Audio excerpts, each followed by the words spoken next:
Welcome back, adventurers. Today, we're diving headfirst into a tale so epic, it makes Lord of the Rings look like a short story. Grab your snacks, settle in, and get ready for a journey through twists, turns, and more plot twists than you can shake a wizard's staff at. This is the story you never knew you needed, but won't be able to forget. So, buckle up, because we're about to embark on the ultimate storytelling adventure. All the links to the original post are given in the description. I'm a search and rescue officer for the U.S. Forest Service. I have some stories to tell. I wasn't sure where else to post these stories, so I figured I'd share them here. I've been an SAR officer for a few years now, and along the way I've seen some things that I think you guys will be interested in. I have a pretty good track record for finding missing people. Most of the time they just wander off the path or slip down a small cliff, and they can't find their way back. The majority of them have heard the old stay where you are thing, and they don't wander far. But I've had two cases where that didn't happen. Both bother me a lot, and I use them as motivation to search even harder on the missing persons cases I get called on. The first was a little boy who was out berry picking with his parents. He and his sister were together, and both of them went missing around the same time. Their parents lost sight of them for a few seconds, and in that time both the kids apparently wandered off.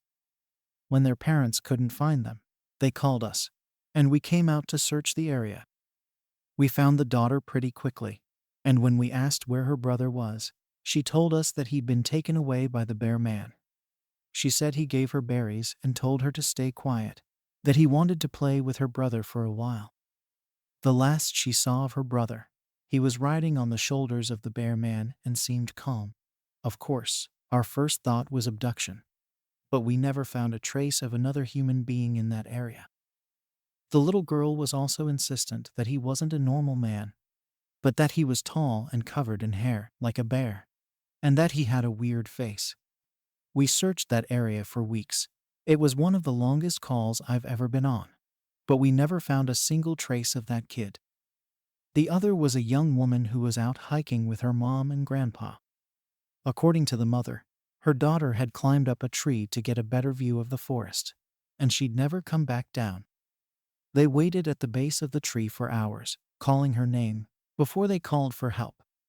Again, we searched everywhere, and we never found a trace of her. I have no idea where she could possibly have gone, because neither her mother or grandpa saw her come down. A few times, I've been out on my own searching with a canine, and they've tried to lead me straight up cliffs. Not hills, not even rock faces. Straight, sheer cliffs with no possible handholds. It's always baffling, and in those cases we usually find the person on the other side of the cliff, or miles away from where the canine has led us. I'm sure there's an explanation, but it's sort of strange. One particularly sad case involved the recovery of a body. A 9-year-old girl fell down an embankment and got impaled on a dead tree at the base. It was a complete freak accident, but I'll never forget the sound her mother made when we told her what had happened. She saw the body bag being loaded into the ambulance, and she let out the most haunting, heartbroken wail I've ever heard. It was like her whole life was crashing down around her, and a part of her had died with her daughter. I heard from another SAR officer that she killed herself a few weeks after it happened. She couldn't live with the loss of her daughter. I was teamed up with another SAR officer because we'd received reports of bears in the area. We were looking for a guy who hadn't come home from a climbing trip when he was supposed to, and we ended up having to do some serious climbing to get to where we figured he'd be. We found him trapped in a small crevasse with a broken leg. It was not pleasant. He'd been there for almost 2 days, and his leg was very obviously infected. We were able to get him into a chopper, and I heard from one of the EMS that the guy was absolutely inconsolable. He kept talking about how he'd been doing fine, and when he'd gotten to the top, a man had been there. He said the guy had no climbing equipment, and he was wearing a parka and ski pants. He walked up to the guy, and when the guy turned around, he said he had no face. It was just blank. He freaked out, and ended up trying to get off the mountain too fast, which is why he'd fallen. He said he could hear the guy all night, climbing down the mountain and letting out these horrible muffled screams. That story bothered the hell out of me. I'm glad I wasn't there to hear it. One of the scariest things I've ever had happen to me involved the search for a young woman who'd gotten separated from her hiking group. We were out until late at night because the dogs had picked up her scent. When we found her, she was curled up under a large rotted log. She was missing her shoes and pack, and she was clearly in shock. She didn't have any injuries, and we were able to get her to walk with us back to base ops. Along the way, she kept looking behind us and asking us why that big man with black eyes was following us. We couldn't see anyone, so we just wrote it off as some weird symptom of shock. But the closer we got to base, the more agitated this woman got. She kept asking me to tell him to stop making faces at her. At one point, she stopped and turned around and started yelling into the forest, saying that she wanted him to leave her alone. She wasn't going to go with him, she said, and she wouldn't give us to him. We finally got her to keep moving, but we started hearing these weird noises coming from all around us. It was almost like coughing, but more rhythmic and deeper. It was almost insect-like. I don't really know how else to describe it.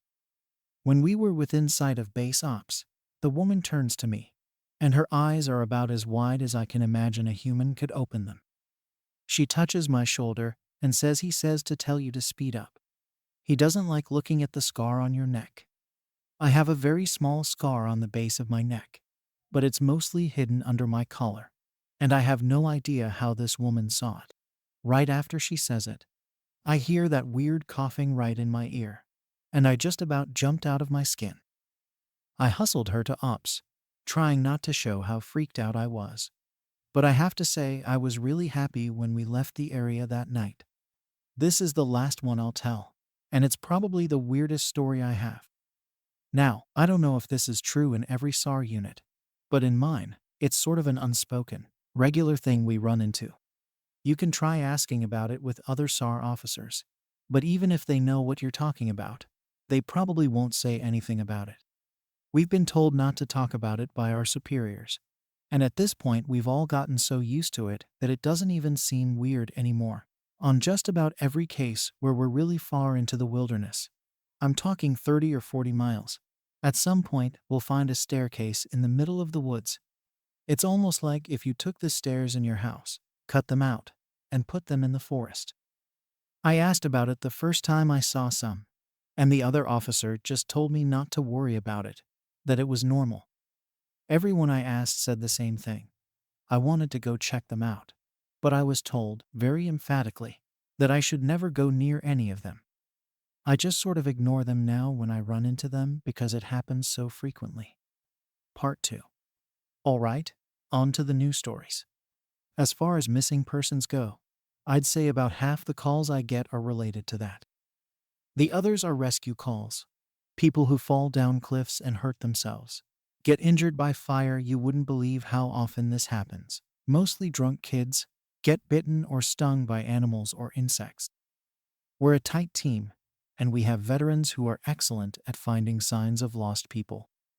That's what makes these cases where we never find any trace of them so frustrating. One in particular was upsetting for all of us, because we did find a trace of them, but it just led to more questions than answers. An older man had been hiking alone on a well-established trail, but his wife called to say that he hadn't come home when he should have. Apparently, he had a history of seizures, and she was worried that he hadn't taken his medication and had suffered one out on the trail. Before you ask, I have no idea why he thought it was okay to go out alone, or why she didn't go with him. I don't ask about that kind of thing because past a certain point, it really doesn't matter. Someone is missing, and it's my job to find them. We went out in a standard search formation, and it wasn't long before one of our vets found signs that the guy had gone off the trail. We grouped up and followed him, spreading out in a fan to make sure we were covering as much ground as possible. Suddenly, a call comes over the radio telling us to all head back to the vet's location, and we come right away, because this usually means the missing person is injured. and we need a full team to help get them out safely. We meet back up, and the vet is just standing at the base of a tree with his hands on the sides of his head. I ask my buddy what's going on, and he points up into the branches of this tree. I almost couldn't believe what I was seeing, but there's a walking stick dangling from a branch at least 30 feet off the ground. The little strap thing on the handle has been looped around the branch, and it's just hanging there. There's no way the guy could have tossed it up that far, and we don't see any other signs that he's still in the area. We call up into the tree, but it's obvious no one's in it. We're all just sort of left scratching our heads. We keep searching for the guy, but we never find him. We even bring our canines out, but they lose his scent long before this tree. Eventually, the search is called off, because there are other calls we have to attend to, and past a certain point, there's not much we can do. The guy's wife called us every day for months, asking if we'd found her husband, and it was heartbreaking to hear her get more and more hopeless each time. I'm not sure why this call in particular was so upsetting, but I think it was just the sheer improbability of it. That and the questions that were raised. How the hell had this guy's cane ended up there? Did someone kill him and toss that up there as some weird trophy? We did our best to find him, but it was almost like a taunt. We still talk about that one from time to time. Missing kids are the most heartbreaking. Doesn't matter what circumstances they go missing under. It's never easy, and we always dread the ones we find deceased. It's not common, but it does happen. David Paulides talks a lot about kids SAR teams find in places they shouldn't be or couldn't be. I can honestly say I've heard about this kind of thing happening more than I've seen it. But I'll share one of the ones that I think about a lot that I witnessed personally. A mother and her 3 kids were out for a picnic in an area of the park that has a small lake. One is 6, one is 5, and the other is about 3. She's watching them all really closely, and according to her, she never lets them out of her sight at any time. She never saw anyone else in the area either, which is important. She packs their stuff up, and they start to head back to the parking area.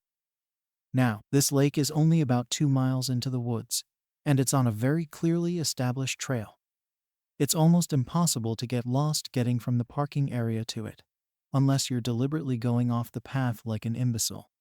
Her kids are walking in front of her, when she hears what sounds like someone coming up the path behind her.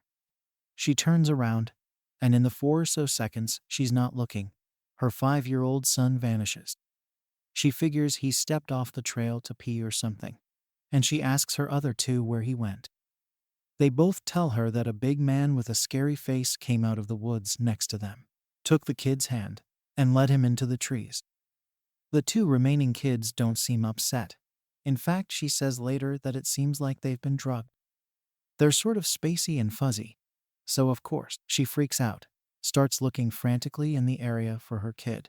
She's screaming his name, and she says at one point she thinks she heard him answer her. Now, obviously, she can't go blindly running into the woods. She's got the other 2 kids, so she calls the police, and they send us out immediately. We respond, and we start the search for him.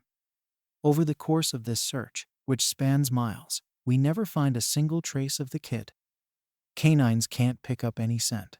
We don't find any clothing or broken bushes, or literally anything that would signify a child being there. Of course, there's suspicion about the mother for a while, but it's pretty clear that she's completely destroyed by the whole thing. We looked for this kid for weeks, with a lot of volunteer help. But eventually, the search peters out, and we have to move on. The volunteers keep searching, though, and one day we get a call on the radio, letting us know that a body has been found and needs to be recovered. They tell us the location, and none of us can believe it. We figure it has to be a different kid. But we go out there, about 15 miles from the site where he vanished, and sure enough, we find the body of the kid we've been looking for. I have been trying to figure out how this kid got where he did ever since we found him, and I've never come up with an answer. A volunteer just happened to be in the area, because he figured he might as well look in places no one else would think to on the off chance the body had been dumped. He comes to the base of a tall, rocky slope, and halfway up, He sees something. He looks through his binoculars and sure enough, it's the body of a little boy, stuffed in a little opening in the rock. He recognizes the color of the kid's shirt, so he knows right away that it's the missing boy. That's when he calls it in, and we're dispatched. It took us almost an hour to get his body down, and none of us could believe what we were seeing. Not only was this kid 15 miles from where he'd started, there was no possible way he could have gotten up there on his own. This slope is treacherous, and it's hard even for us with our climbing gear. A 5-year-old boy had no way of getting up there, of that I'm certain. Not only that, but the kid doesn't have a scratch on him. His shoes are gone, but his feet aren't damaged or dirty, so it wasn't as if an animal dragged him up there. And from what we can tell, he hasn't been dead that long. He'd been out there over a month by that point, and it looked like he'd only been dead for, at most, a day or two. The whole thing was unbelievably strange, and was one of the most disconcerting calls I've ever been on. We found out later that the coroner determined the kid had died from exposure. He'd frozen to death, probably late at night 2 days before we found him.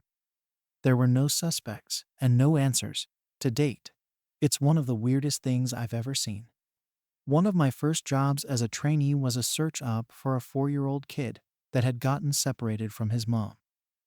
This was one of those cases where we knew we were going to find him because the dogs were on a strong scent trail, and we saw clear signs that he was in the area.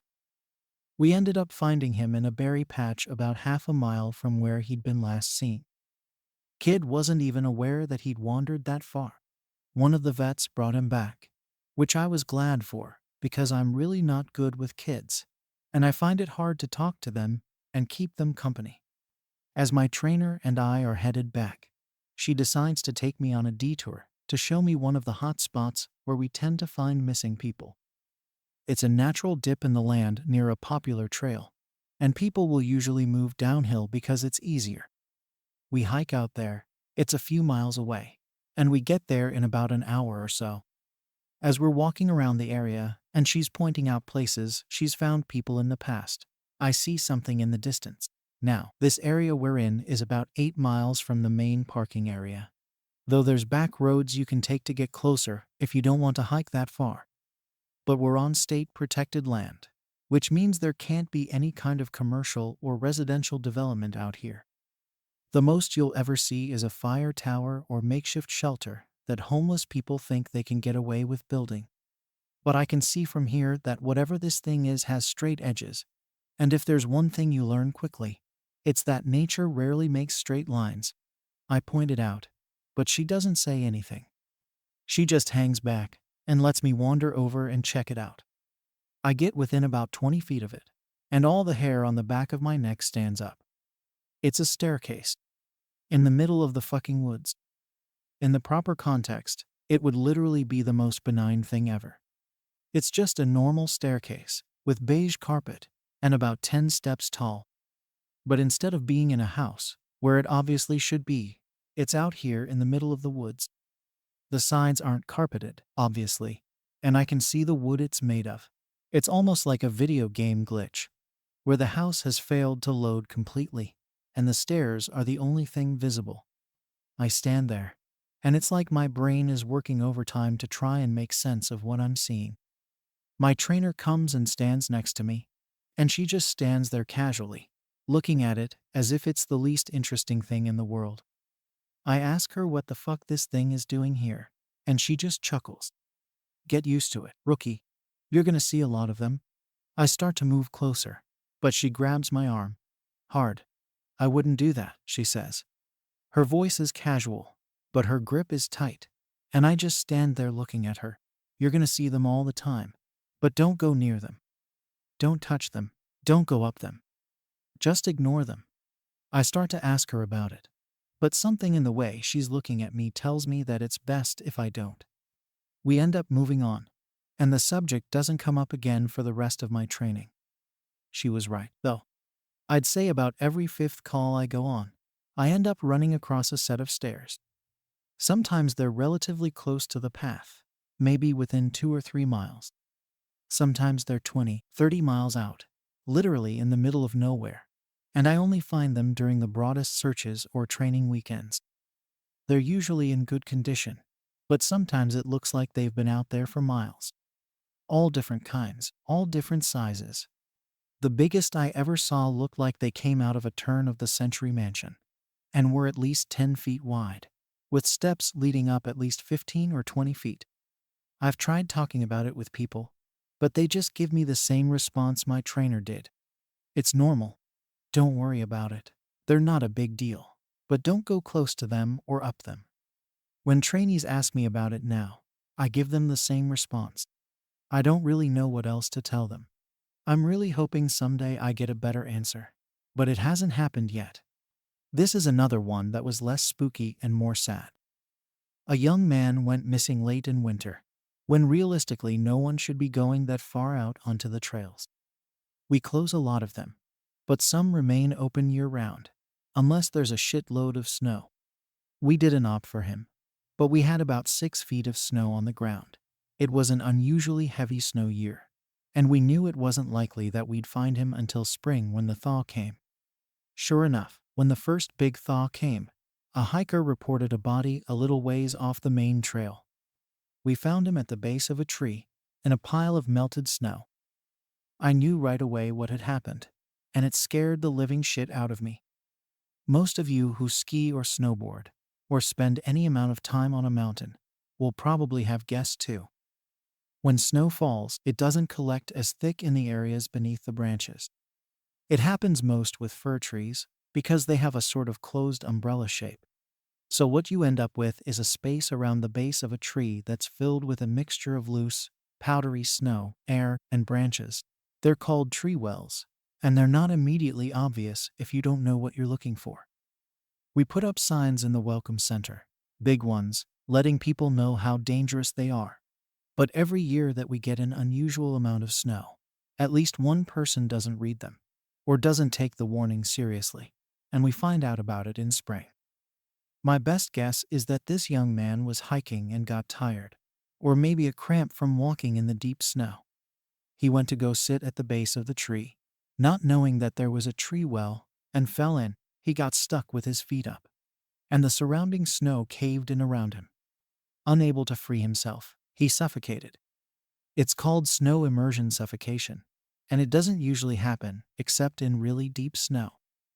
But if you get stuck in a weird position, like this guy did, even 6 feet of snow can be lethal. What scared me the most was imagining how he must have struggled. Upside down, in the freezing cold, he didn't die quickly. The snow would have formed a dense, heavy pile on top of him, and it would have been literally impossible to get out. As it got harder to breathe, he would have known what was happening. I can't even imagine what he was thinking in his last moments. A lot of my less outdoorsy friends want to know if I've ever seen the goatman while I've been out on calls. Unfortunately, or I guess fortunately, I've never had anything quite like that happen. I guess the closest was the whole black-eyed man thing, but I didn't see anything. However, there was one call where I had something kind of similar happen, but I'm not sure I'm willing to chalk it up to the goatman. We'd gotten a report that an older woman had fainted along one of the trails and needed assistance getting back down to the main area. We hike up to where she's at, and her husband is just beside himself. He runs, well, I guess more jogs, to us, and tells us that he was a little ways off the trail, looking at something when his wife starts screaming behind him. He runs back to her, and she's passed out on the trail. We get her on a backboard, and as we're getting her down to the welcome center, she comes to and starts screaming again. I calm her down and ask her what happened. I can't remember verbatim what she said, but essentially, what happened was this. She'd been waiting for her husband when she started hearing this really strange sound. She said it sounded sort of like a cat, but it was off somehow, and she couldn't quite figure out why. She went a little ahead to try and hear it better, and it sounded like it was coming closer. She said the closer it got, the more uneasy she was, until she finally figured out what was wrong. I do remember this next part, because it was so weird that I don't think I could forget it if I tried. It wasn't a cat. It was a man, saying the word meow over and over. just meow, meow, meow. But it wasn't a man. It couldn't have been, because I've never heard a man make his voice buzz like that. I thought my hearing aid was going out, but it wasn't. I adjusted it, and it still sounded all buzzy. It was awful. He was coming closer, but I couldn't see him. And the closer he got, the more scared I was. And the last thing I remember was a shape coming out of the trees. I guess that's when I fainted. Now, obviously, I'm a little perplexed as to why a guy would be out in the fucking woods chanting meow, meow at people. So once we get down the mountain, I tell my superior that I'm going to go search the area to see if I can find anything. He gives me the go-ahead, and I grab a radio and hike back to where she fainted. I don't see anyone, so I keep going about a mile more. And when I head back, I go off the trail to see if I can figure out where she saw him coming from.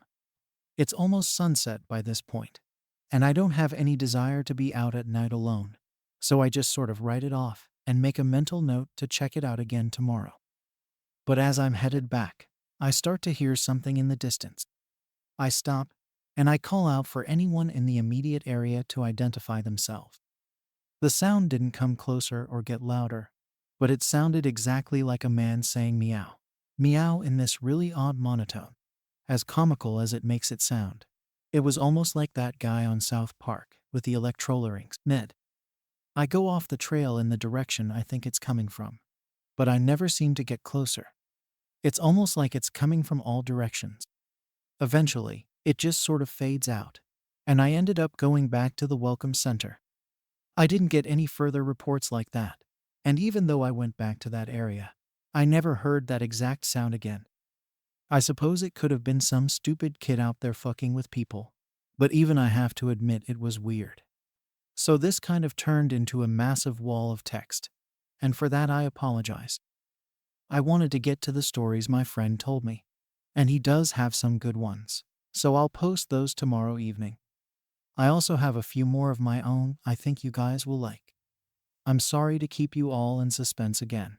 Hopefully the stories here make up for it and help you get through the next 24 hours until I can post again. Edit. Since it seems like all of you would like to hear more, tomorrow I'll write up as many stories as I can and do a massive post. I'll include my friends' stories, and I'll see if I can't get a hold of a few more people who might have interesting things to talk about. I just wasn't sure how people felt about big, huge walls of text. But if you're all okay with it, I'll post lots of stories. Part 3. Well, once again, you guys have blown me away with your staggering amount of responses to my stories. There's no way I can respond to each of you individually, so I'm just going to address some common things again, and then move on to the stories. I'm going to write as many as I can think of, in addition to my friends' stories, and I will probably not update again until I get a chance to answer some questions that I myself have for my superiors. Alright, so the common questions I found you all had.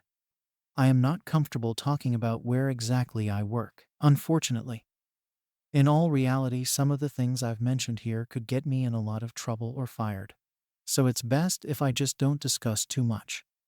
I will say that I'm in the United States, and in an area that is comprised of a great deal of wilderness. We're talking hundreds of miles of thick forest, with a mountain range and a few lakes. There is still a great amount of interest in the stairs, and luckily for you guys, my friend has a story that I think you'll all be very interested in. I'll go into that more at the end of this update. As for whether or not I have ever thought of asking my superiors about them, I have, but again, I don't want to risk my job. However, one of my former superiors no longer works as an SAR officer, and it's possible that he may be willing to talk to me about it. I'll be speaking to him later in the week, and I will let you all know what comes of that. As far as advice on becoming an SAR officer goes, I think the best advice I can give is to contact your local Forest Service office and see if they offer training courses or what the qualifications are. I've been doing this for years, and I started out as a volunteer helping on SAR operations. It's a great job, despite the occasional tragic situations, and I wouldn't want to do anything else. Alright, let's move on to the stories. The first happened on a case that I went out on right after I got out of training. and was still pretty new to everything. Before I took this job, I was a volunteer, so I had a basic idea of what to expect. But on those calls, you're mostly dealing with finding lost people after vets have found signs of them. As an SAR officer, you go out for all kinds of cases, from animal bites to heart attacks. This case got called in early in the morning from a young couple who were up on one of the trails that goes by the lake. The husband was completely hysterical, and we couldn't really figure out what was going on. We could hear the woman screaming in the background, and he was begging us to come up there right away. When we get there, we see him holding his wife, and she's got something in her arms. She's screaming these awful, almost animal-like screams, and he's sobbing. He sees us, and he screams at us to help them, to please get an ambulance up there. Now, obviously, we can't just drive an ambulance up the walking path. So we ask him if his wife needs help, or if she can walk on her own. He's still hysterical, but he manages to tell us that it's not his wife that needs help. I go over while one of the vets tries to calm him down, and I ask the wife what's going on. She's rocking, holding something, and just shrieking over and over. I crouch down and see that whatever she's holding, it's covering her with blood. That's when I notice the sling on her front, and my heart sinks. I ask her to tell me what's going on, and I sort of pry her arms gently open so I can see what she's holding. It's her baby, obviously dead. His head is caved in on one side, and he's covered in scratches. Now, I've seen dead bodies before, but something about this whole situation hits me hard. I have to take a second to compose myself, and I get up and go get one of the other vets, who's standing by. I tell him that it's a dead kid, and he sort of pats my shoulder and tells me he'll deal with it. It took us over an hour to get this woman to let us see her kid. Every time we try to take him from her, she flips out and tells us we can't have him, that he'll be okay if we just leave her alone and let her help him. But eventually, one of the vets manages to calm her down, and she gives us the body. We took it back to the med area, but when the EMTs showed up, they told us that there was never any hope of saving the kid. He died instantly from the trauma to his head. I was good buddies with one of the nurses who met them at the hospital, and she told me later what had happened. Turns out the couple had been walking with the baby in the sling, and they stopped because the kid was fussing.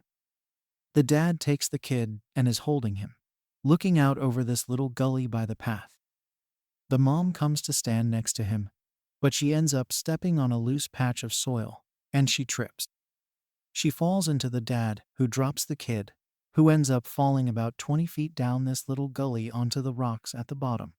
The dad climbed down and recovered the kid, but he'd fallen right on his head, and was dead by the time he got there. The baby was only about 15 months old. It was a total freak accident, a series of events that coalesced into the worst possible outcome. Probably one of the more awful calls I've been on.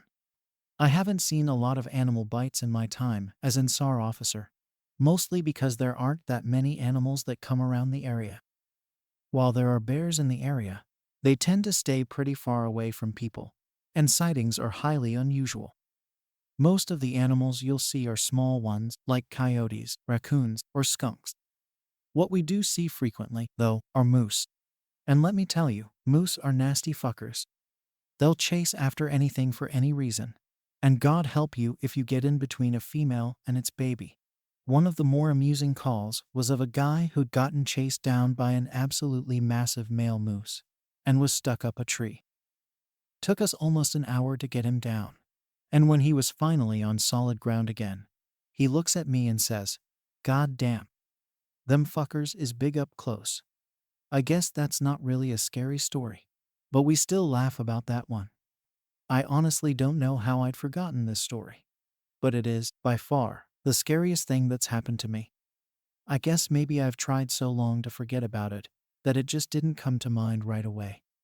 As someone who spends literally all of their time in the woods, you don't ever want to let yourself get scared of being alone or out in the middle of nowhere. That's why when you have experiences like this, you tend to just forget about them and move on. This is, to date, the only thing that's ever made me really seriously consider if this job is the right one for me. I don't really like talking about it much, but I'll do the best I can to remember it all. As I recall, this took place right at the end of spring. It was a typical lost child call. A 4-year-old girl had wandered away from her family's campsite and had been missing for about 2 hours. Her parents were completely despondent and told us what most parents do. My kid would never wander away. She's so good about staying close. She's never done anything like this before. We assure the parents that we'll do everything we can to find her, and we spread out in a standard search formation. I was partnered with one of my good buddies, and we were sort of casually holding conversation while we hiked.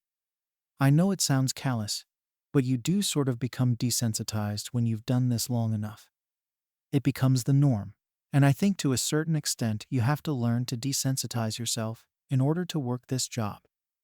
We search for a good 2 hours, going well beyond where we think she'd be, and we come out of a small valley when something makes us both stop in unison.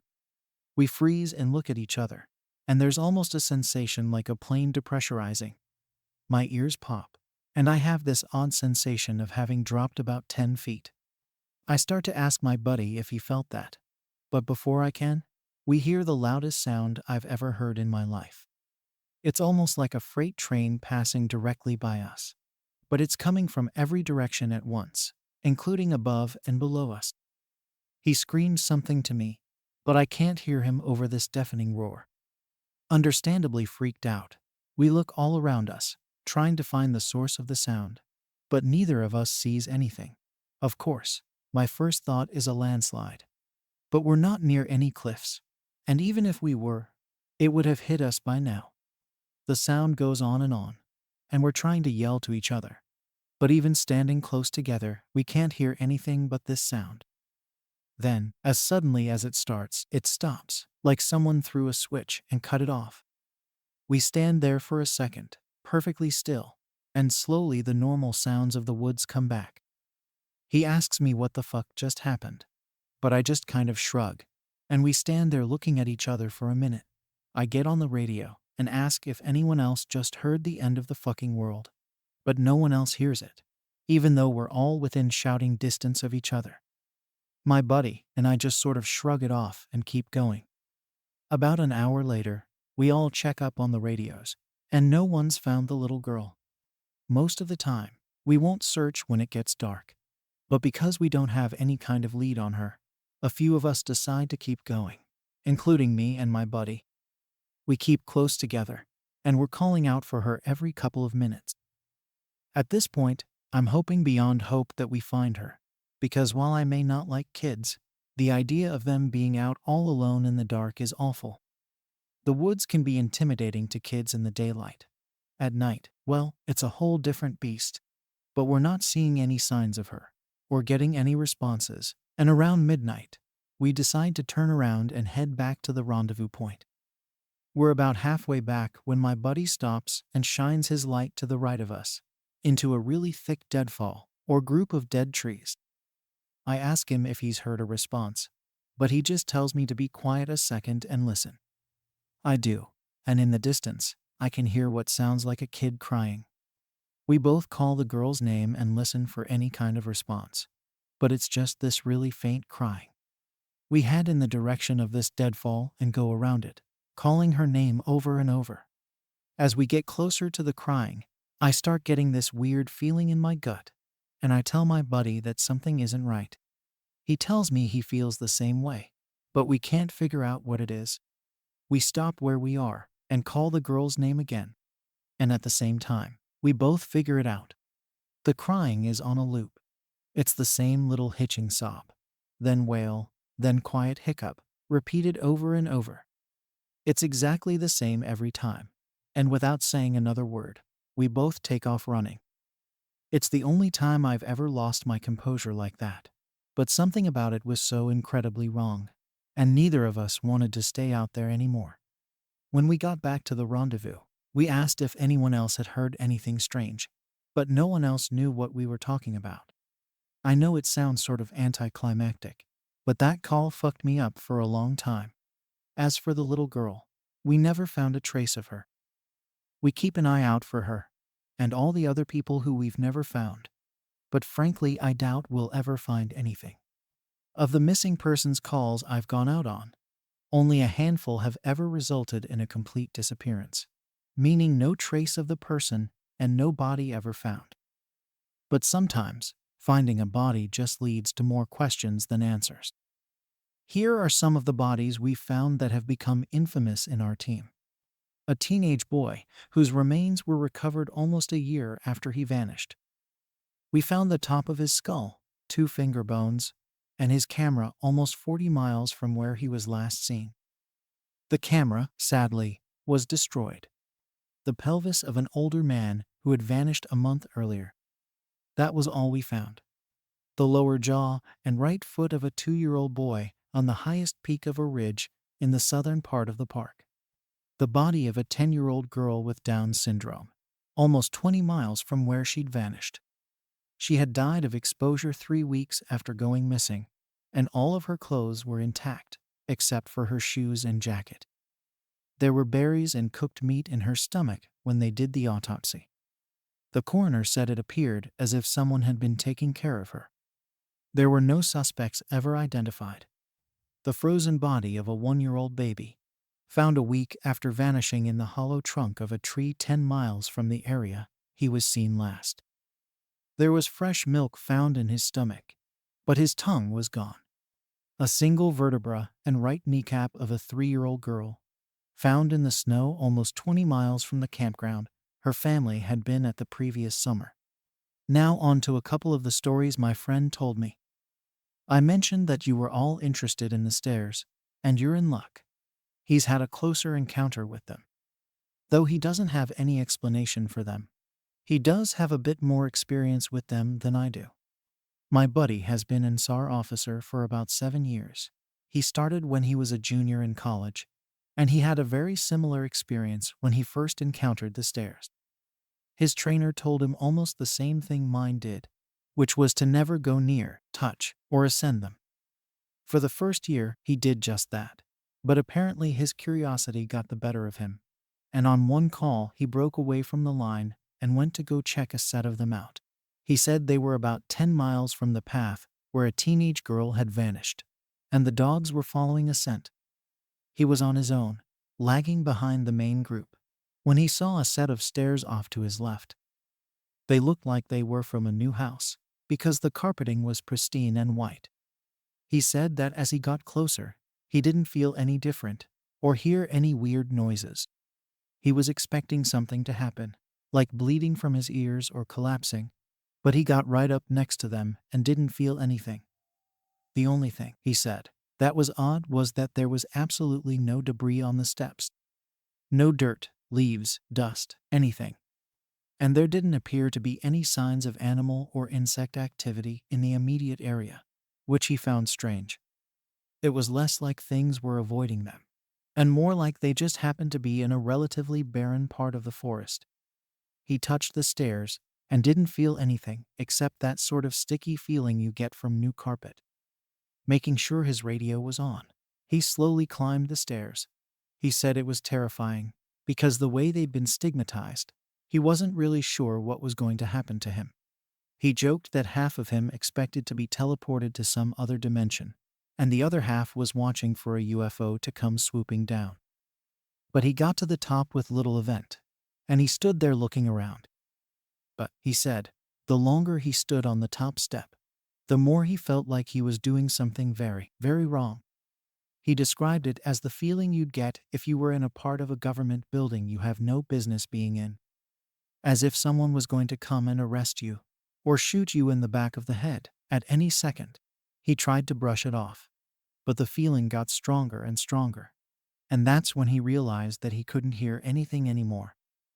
The sounds of the forest were gone, and he couldn't hear his own breathing.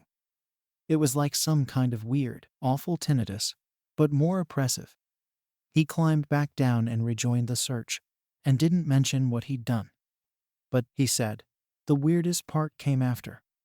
His trainer was waiting back at the welcome center after the search ended for the day, and he cornered my buddy before he could leave. He said his trainer had this look of intense anger, and he asked what was wrong. "You went up them, didn't you?" My buddy said it wasn't phrased as a question. He asked how his trainer knew. The trainer just shook his head. "Because we didn't find her. The dogs lost her scent." My buddy asked what that had to do with anything. The trainer asked how long he'd been on the stairs, and my buddy said no more than a minute. The trainer gave him this really awful, almost dead-eyed look, and told him that if he ever went up another set of stairs again, he'd be fired. Immediately, the trainer walked away, and I guess he's never answered any of the questions my buddy has asked him about it since. My buddy has been involved in a lot of missing persons cases where there's never been a trace of them found. I mentioned David Paulides, and my buddy said he can confirm that those stories are, for the most part, accurate. He said that most of the time, if the person isn't found right away, they're either never found or they're found weeks, months, or years later, in places they can't possibly have gotten to. One story he told me really stood out that involved a 5-year-old boy with a severe mental disability. The little boy vanished from a picnic area in the late fall. In addition to the mental disability, he was also physically handicapped, and his parents explained over and over that he simply could not have vanished. It was impossible. Someone had to have taken him. My buddy said they searched for this kid for weeks, going miles out of the accepted range, but it was like he'd never been there. The dogs couldn't pick up his scent anywhere, not even in the picnic area where he'd apparently vanished from. Suspicion fell on the parents, but it was pretty clear that they were devastated and hadn't done anything sinister to their kid. The search was concluded about a month later, and my buddy said everyone had pretty much forgotten it by later in the winter. He was out on a training op in the snow, on one of the higher peaks, when he came across something in the snow. He said he saw it from far away at first, and when he got closer, he realized it was a shirt, frozen and sticking part way out of the powder. He recognized it as belonging to the kid, because it had a distinctive pattern. About 20 yards away, he found the kid's body, laying partially buried in the snow. My buddy said there was no way the kid had been dead for any more than a few days, even though he'd been missing for almost 3 months. The kid was curled around something, and when my buddy brushed off the snow to see what it was, he said he almost couldn't believe what he was seeing. It was a big chunk of ice that had been carved crudely to look sort of like a person. The kid was holding it so tight that it had frostbitten his chest and hands, which my buddy could tell even with the decay that had taken place. He radioed the rest of the crew, and they took the body off the mountain. Now, he recapped all of this for me, and to put it simply, there was no way this kid could have both survived for almost 3 months on his own, or have gotten to this peak. There was no physical way this child could have walked almost 50 miles and ended up on the top of a goddamn mountain. To top it off, there was nothing in the kid's stomach or colon. Nothing, not even water. It was like, my buddy said, the kid had been taken off the face of the earth, put in suspended animation, and dropped on this mountain months later, only to die of exposure. He's never really gotten over that one. The last story I'll share from him was one that took place relatively recently, only a few months ago. They were out doing a recon for mountain lions, because there had been several reports of sightings in the last couple of days. One of our jobs is to scout out the areas where these animals are seen to ensure that if they are in the area, we can warn people and close off those trails. He was out on his own in a very heavily forested part of the park toward dusk when he heard what sounded like a woman screaming in the distance. Now, as most of you know, when a mountain lion screams, it sounds almost exactly like a woman being brutally murdered. It's unsettling, but far from abnormal. My buddy radioed back and let ops know that he'd heard one, and that he was going to keep going to see if he could figure out where its territory started. He heard the mountain lion scream a couple more times, always from the same spot, and determined the approximate area of the mountain lion's territory. He was about to head back when he heard another scream, this time within only a few yards of him. Of course, he freaks out and starts heading back at a much faster pace, because the last thing he wants is to run into a goddamn mountain lion and get mauled to death. As he got back on the path and started heading back, the screaming followed him, and he broke into a jog. When he was about a mile from Ops, the screaming stopped, and he turned around to see if it was following him. It was almost night by this point, but he said in the distance, just before the path rounded a corner, he could see what looked like a male figure. He called out to them, warning them that the paths were closed and that he needed to come back to the welcome center. The figure just stood there, and my buddy started to walk over. When he was about 10 yards away, the figure took, as he described, an impossibly long step toward him and let out the same scream my buddy had been hearing. My buddy didn't even say anything. He just turned and sprinted back to Ops, never looking behind him. By the time he got back, the screaming had moved back into the woods. He didn't mention it to anyone else, just said that there was a mountain lion in the area and that they would need to close those paths until the animal could be located and moved. I'm going to end this entry here, since it's turned into a huge wall of text. I'm going to be heading out on a yearly training op tomorrow morning, so I'll be gone until early next week. I'll be meeting with a lot of former trainers and buddies who work in other areas of the park, and I'll be asking around about any stories they'd like to share. I'm so glad you guys have been interested in my stories, and once I'm back from this op, I'll continue to share them. Part 4. Hey guys.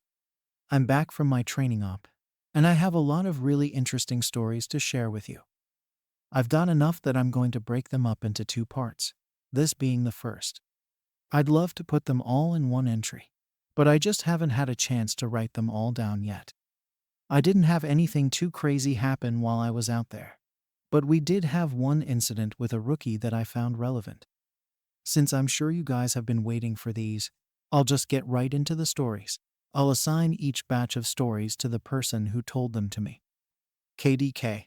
D is a vet who's been an SAR officer for about 15 years. She specializes in high-elevation mountain rescues and is widely considered one of the best in her field. She was one of the more enthusiastic storytellers, and since we were together a fair amount during exercises, she ended up telling me about 4 that really stuck with me. The first she told me in response to my asking about her most traumatic calls. She shook her head and told me that really bad calls happen more frequently on the mountain, since the potential for nasty accidents is higher. About 5 years ago, one of the parks she worked at had a string of disappearances. It was a bad year, she said, one of the worst on record as far as weather went.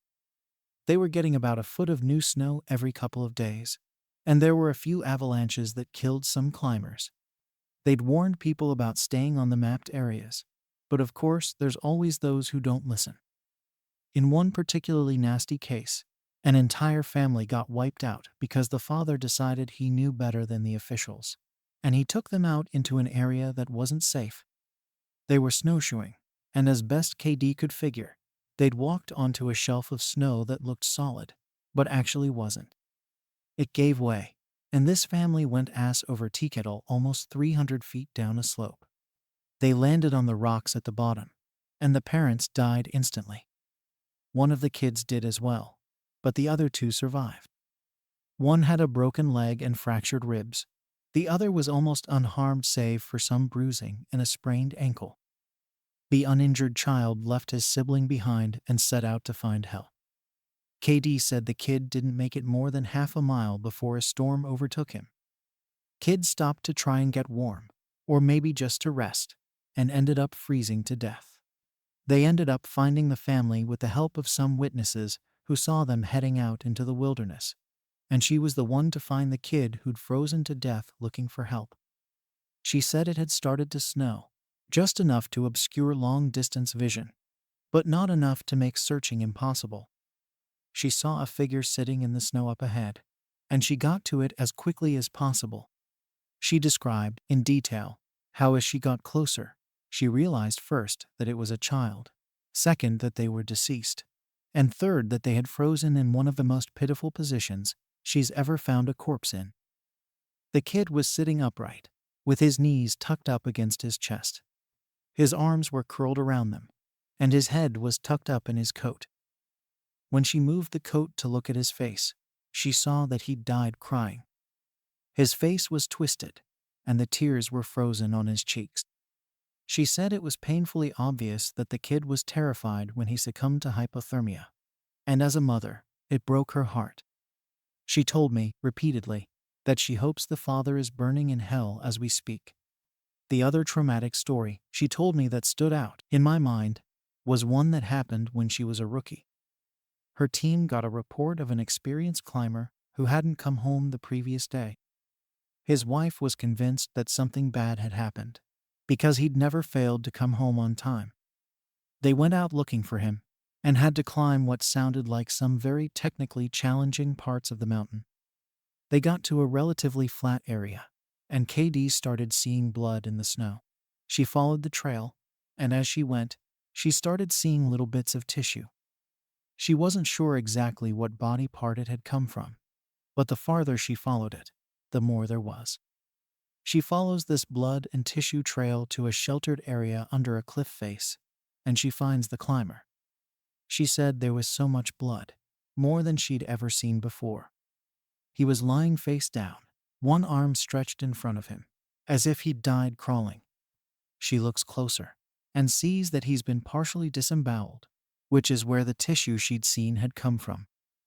The guy has an ice pick tucked into a hip holster, and it's covered in blood. Of course, they'll never be sure exactly what happened, but she said as best she can figure. This is what went down. The guy had been attempting to climb up to the next area and had been using his ice axe to ascend. He'd probably hit a loose patch and had fallen. On the way down, or possibly when he landed, he'd gotten impaled by the axe, and it had disemboweled him.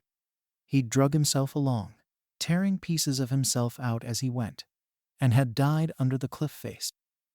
She isn't terribly bothered by gore, but I guess a few of the guys who came to help her remove the body threw up when they turned him over and a good portion of his intestines spilled out. I mentioned to her that I was interested in hearing about any experiences she had with people completely disappearing. Her eyes light up, and she leans in close to me. "Want to hear a real doozy?" she asks. She tells me about how, when she first started, there was a case that got a lot of attention in the media. A family had been out berry picking in an area of the forest very close to the entrance of the park. They had 2 little boys, both under the age of 5, and at some point during the day, one of them vanishes. There's an absolutely massive search, and they find absolutely nothing. It's another of those cases where it's like the kid was never there in the first place. The dogs just sit down and don't pick up on anything. No trace of the kid is found. The search goes on for about 2 months, but is eventually called off. Fast forward to 6 months later. The family comes back to place flowers at a memorial that's been set up there for the kid. They bring their other son. While they're placing the flowers, they lose sight of the kid for about 3 seconds, and in that span of time he vanishes into thin air. Now, obviously, the parents are beyond devastated. It's awful enough to lose one child, but to lose 2 is beyond imagining. The search is huge, one of the largest in state history. There are about 300 volunteers combing every inch of this park, looking for the kid. But again, there's no trace of him. The search goes on for about a week, with people looking miles from the part of the park he vanished from. And then, almost 2 weeks later, a volunteer almost 15 miles from the designated search area radios in that he's found the kid. They assumed that the kid was dead, but the volunteer says he's not only alive, he's in good shape. KD and her team go out to recover the kid, and when they get there, she can't believe that this is the kid that's been missing. His clothes are clean, there's no dirt on him anywhere, and he doesn't appear traumatized. The volunteer says he found the kid sitting on a log, playing with a little twig bundle that's bound together with some old rope. KD asks him where he's been, who he was with for those 2 weeks, and the kid tells her that he's been with the fuzzy man. Now KD firmly believes in Bigfoot, so she gets all excited and asks what he means by fuzzy. Was he hairy? But the kid says no, he wasn't hairy. He was a fuzzy man, and he describes a man that's blurry, like when you close your eyes, but not all the way closed. He says the man came out of the trees, and took the kid with him deep into the woods. The kid says he slept in a hollow tree, and the fuzzy man gave him berries to eat. KD asks if the man was mean, if he scared the kid, and the kid says no, he wasn't scary. But I didn't like how he didn't have eyes. KD says they get the kid back to headquarters, and a cop takes him into town to talk to him more about what happened. She's friends with the cop that talked to him, and she said the kid described being kept in this tree by the fuzzy man and given berries whenever he was hungry. He was allowed to wander around a very specific clearing, but when he tried to go further, the fuzzy man would get mad and yell real loud, even though he didn't have a mouth. When the kid got scared at night, the fuzzy man made it go brighter and gave him the twig bundle. He said the fuzzy man was going to keep him, but he had to let him go because the kid wasn't the right kind. He either can't or won't elaborate more on that. The cops are just sort of left scratching their heads, and the search for his brother is renewed with no results. The kid has no idea where his brother might be, and they never find him. The last story that KD told me was of something that happened to her when she got separated from her training group when she was a rookie. They were learning the basics of high elevation belaying on a well-mapped side of the mountain, and she had to use the bathroom. She went off about 50 yards from the group during a meal break and did her business. I'll tell the rest exactly as she told it to me, so I go to take a piss, and once I'm done, I start going back to the group. But I've only gotten about 5 feet when I realize that I have no idea where I am. And this wasn't I got turned around lost. I mean, I had literally no fucking clue where I was. If you'd asked me, I don't even think I'd have been able to tell you what state we were in. It was sort of how I imagine people with amnesia feel, you know? You're completely lost, and you have no idea what to do. So I stood there for a while, just trying to figure out where the fuck I was and what I was supposed to do. But the longer I stand there, the more confused and turned around I get. So I started walking. As I recall, I just picked a random direction and went for it. And as I'm walking, it's just getting worse and worse to the point where I have no concept of why I'm on the mountain in the first place. I'm just trudging through the snow, and then I start hearing this voice. It's kind of inside my head, almost. Like if a frog could talk, all low and croaky. And it's telling me over and over it's okay. It's okay. You just need to find something to eat. Find something to eat, and you'll be okay. Just keep walking and find something to eat. Eat. Eat. So I start looking around for anything that I can eat.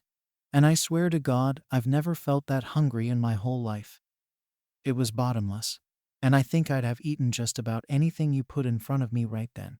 I had no concept of time, so I had no idea how long I'd been out when I hear an actual voice coming toward me. I go toward it and see one of the other SARs, and he looks fucking terrified. He's running toward me, asking if I'm okay and what the hell I'm doing out here. And the scary thing was, as he's running toward me, I kind of see myself reaching into my belt for my hunting knife. I'm not even really thinking about what I'm doing, but what I am thinking is that I have to eat. If I don't eat, I'll never be okay again, so I just have to eat. He sees me doing that, and he backs off right away. He yells at me to put my knife away, that he's not gonna hurt me, and that kind of snaps me back. All of a sudden, I know exactly where I am, and I put the knife away. I run to him and ask him how long I've been gone, thinking he'll tell me I've been gone for half an hour or so. But he tells me I've been gone for 2 fucking days. I've gone over 2 peaks and ended up almost on the other side of the mountain. And if I'd kept going, I would have ended up wandering into about 300 miles of wilderness. They'd never have found me. He can't believe I'm not dead, and of course I don't know what the fuck to think. To me, no time has passed at all. I don't say anything.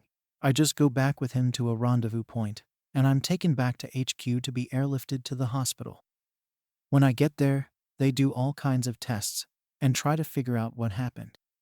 As best they can guess, I had some kind of weird fugue state, which is kind of like amnesia, or a weird seizure that knocked my brain out of whack. But the truth is that we really don't know. It's never happened again. But I'll tell you, ever since then I never go out there alone. People rag on me for making them come with me when I have to leave the group. But I just tell them that listening to me piss in the snow is better than losing me for 2 fucking days on a freezing mountain. You. The next person I talked to was EW, a former trainer who now works as an EMT. He still comes to ops like this to help out, but doesn't work full-time for us anymore. He specialized in finding lost kids. He just seemed to have a sixth sense when it came to knowing where they'd gone. He's a legend among the more senior vets, but he gets embarrassed if you compliment him on his work. He sat down with me at dinner one evening, and we ended up swapping stories. Most of them were just casual, but when we got on the subject of our weirder calls, I mentioned that I'd had a buddy who'd gone up a set of stairs. He got kind of quiet and asked me if I'd heard of a little boy who'd disappeared from his park a few years back. I hadn't, so he told me this story. They were out looking for this 11-year-old boy, Joey, who'd gone missing near a river. Of course, the first thought was that he'd fallen in and drowned. But when they brought dogs out, they led SAR officers away from the river and up into a very densely forested area. When we do searches for people, we search in a grid pattern, and we search every box of the grid incredibly thoroughly. What EW's team noticed right away was that a very strange pattern was emerging. Dogs in alternating boxes were picking up Joey's scent, but losing it when they overlapped with another box. If you think of a checkerboard, Joey's scent was being picked up in random black squares, but never in red. This, of course, didn't make any sense, because how could the kid bounce from area to area without leaving a scent in each place he passed? EW and his partner pass into a new box of the grid, and EW notices a set of stairs about 50 yards away. He tells his partner that they need to go check near it, but his partner flat out refuses. He tells EW that he's made it a point never to go near any stairs he sees, and that while it may be routine, he's not to pretend that it's normal. He tells EW that he'll wait in sight while EW checks. EW says he was irritated, but he felt for the guy and didn't push him on the subject. I walked over to the stairs. They were small, kind of like stairs into a basement. I don't really feel strongly one way or the other about them. The stairs, I mean, so I wasn't scared or anything. I guess I'm like everyone else, and I just prefer not to think about them too much. Anyway, I went over and I could see that there was something lying on the bottom step, sort of curled up. My hair sinks, because of course you always hope for the best. And we were confident that we'd find this kid alive, because he'd only been missing for a few hours. But I knew right away that it was him, and that he was dead. He was curled up in a little ball on the step, holding his stomach. It looked like he'd been in horrible pain when he died, but I didn't see any blood, except some on his lips and chin. I radioed in that I'd found him, and we got his body back to command. That poor family, they were devastated. The parents couldn't understand how he'd be dead, 'cause he'd only been gone for such a short amount of time. And on top of that, we didn't have any obvious cause of death, which just made it worse. I figured he'd probably eaten something poisonous, since he was holding his stomach when I found him, but I didn't want to guess. It's hard enough to hear that your kid is dead, let alone have some stupid SAR guy guessing about what happened. They took him away, and I went home and tried not to think about it. I hate finding dead kids, man. I loved this job, but it's one of the reasons I left. I've got 2 daughters, and the thought of losing them that way just... He choked up a little here. I'm not great with emotional stuff like that, and it's always sort of awkward to see a grown man cry, so I didn't really know what to do. He pulled himself together eventually, though, and he kept going. We don't always hear back from the coroners about cause of death. It's not really our job to know, I guess, and sometimes if they think it's foul play they won't tell us because of legal bullshit. But I've got a friend who works for the sheriff's department, and he'll usually pass along any interesting info if I ask. In this case, though, I actually got a call from him about a week later. He asks if I remember the kid, and of course I do. And he says some seriously weird shit is going on. He tells me, EW, man, you're gonna think I'm crazy, but the coroner has no idea what happened to this kid. He's never seen anything like it. My friend goes on to tell me that when the coroner opened the kid up, he couldn't even believe what he was seeing. The kid's organs were like Swiss cheese. Quarter-sized holes were punched clean through just about every single organ this kid had, aside from his heart and lungs. But his colon, his stomach, his kidneys, and even one of his testicles were full of these clean holes. My friend said the coroner described it as if someone had taken a hole punch and punched holes out of everything. They were so neat. But the kid didn't have a scratch on him. No entry or exit wounds. The closest anyone there had ever seen like it was a guy who'd filled himself full of buckshot a year or so back, while cleaning his rifle. No one had a clue what could possibly have caused it. My friend asked me if I'd ever heard of anything like it, or if we'd had similar cases in the past, but I'd never even heard of something like that, and I told him I wasn't going to be of any help to him. As far as I know, the coroner determined the cause of death as something like massive internal bleeding, but no one knows what really happened. I've never been able to forget that kid. I have nightmares about it sometimes. I don't let my kids go into the woods alone, and when we go together, I never let them out of my sight. I used to love it out here. But that case, and a couple others, just sort of ruined it for me. Dinner was over, so we started to clean up and go back to our cabins. Before we went our separate ways, he put his hand on my shoulder and looked at me really close. He tells me that there's bad things out here. Things that don't care if we have families or lives, or that we can think and feel.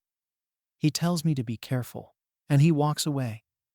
I didn't have a chance to talk with him again, but that story stuck with me. PB.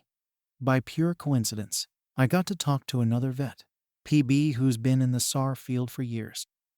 We were partnered on a grid sweep during a training exercise, and we were chatting casually about how we liked the job, what kinds of things we'd seen, and the like. At one point, we passed an old set of stairs, though these were probably from an old fire lookout, given the area that we were in. I sort of casually mentioned that I was curious about the stairs, and that I wished I knew more about them. He got kind of quiet and looked like he wanted to tell me something, but wasn't sure if he should. Finally, he told me to turn my radio off. Obviously, this is something we are never, ever supposed to do, but I did it, and he did the same. About 7 years ago, he tells me, he was out on a call with a rookie. They were in an area of the park that's had a lot of strange reports and events. Disappearances, stories about lights in the forest, odd noises, things like that. The rookie was totally spooked, kept going on and on about things out in the woods. According to PB, the guy wouldn't stop talking about the goatman. Just on and on, goatman this and goatman that. Finally, I told him that there was plenty else to be afraid of out here that was very real, and that he'd better get over this thing with a goatman. The rookie wanted to know what kinds of things I was talking about, and I just told him to shut up and walk. We crested a little ridge, and there was a staircase about 10 yards ahead. The rookie stops dead in his tracks and just stands there looking at them. I tell him, see, that's something you should be afraid of. The rookie asks me what the hell these are doing out here, and for some reason, I just open up and tell him the truth. Or what I've been told is the truth. I could have gotten in a lot of trouble for doing what I did, and I could get in a lot of trouble for repeating it to you. But you're a nice kid, and I want you to stop looking into this. Quit while you're ahead. So I'll tell you what I know, under the condition that you never breathe a word of this to the soups. I told him I wouldn't say a word, and he double checks that our radios are off. When I first started out, we were a little less tight-lipped about them, and other things that happen out here. We warned people before they were even hired that there was weird shit going on. I guess the Forest Service was tired of having such a massive turnover rate, and they wanted people to know what they were getting into. So they started having people sign these agreements that they wouldn't go to the media about what they were going to see. The FS didn't want to scare people away. So the last thing they needed were spooked rookies running off to the media with stories of ghosts and haunted stairs. But eventually, they found that the agreements weren't necessary. People not only didn't want to talk about what they saw, they wouldn't. A few times, media tried to talk to people when kids or hikers would disappear, and no one would say a word. I can't really explain it. I guess we just don't really want to admit anything is wrong. This is our job, to be out in the woods every single day. We don't need to be spooked. And the best way to avoid that is to pretend like everything's okay. So I'll tell you everything I can think of. And after that, I'm done talking about it for good. And I expect you not to bring it up around me, ever. The stairs have been out here as long as the parks have existed. We have records going back decades describing them. Sometimes people go up them, and nothing happens. Other times, look, I really don't like talking about this, but sometimes really bad shit happens. I saw one guy get his hand sliced clean off when he got to the top step. He reached out to touch a tree branch, and it happened so fast. 1 second his hand was there, and the next it was gone. Completely clean wound. We didn't find his hand, and the guy almost died. Another time, a woman touched one of the stairs, and a blood vessel in her brain exploded. Literally exploded, like a water balloon. She sort of stumbled down and came over to me, and all she got out was, "I think something is wrong with me." She dropped like a sack of flour, dead before she hit the ground. I'll never forget the way the blood leaked into the inside of her eye. Before she died, I watched it turn red. I watched it happen, and there wasn't a single thing I could do to help. We warn people not to go anywhere near them. But there's always at least one idiot who does. And even if nothing happens to them, something bad always happens. Kids go missing as we're on their trail. Someone dies the next day, cut in half in a completely safe part of the park. I don't know why, but something bad always happens. I don't know exactly why they're out here, but it doesn't matter. They're here, and if we were smart, we'd tell our new officers exactly what they're capable of. We were both quiet for a little while. I was afraid to talk, because I wasn't sure if he was done. He looked like he wanted to say something else. Finally, he spoke up again. "Have you ever noticed how you can't find the same ones twice?" I nodded, expecting him to continue. But he just stayed quiet, walking alongside me. And eventually, he started a story about the biggest deer he'd ever seen in the park. I didn't bring up the subject again, and I didn't press him for any more stories. He dropped out of the op the next day. Apparently, he left before the sun came up. He said he was sick. None of us have heard from him since he left. I'm going to stop here for the time being. I'll try and post the next part in the coming days. But what with it being the end of summer, things are pretty busy here. Thanks for the continued interest, guys. You've really awakened this curiosity in me that I didn't know I had. The post has 4 more updates that we will cover in the second part of the wait video. And don't forget to hit the like button and subscribe to the channel to never miss another fantastic tale.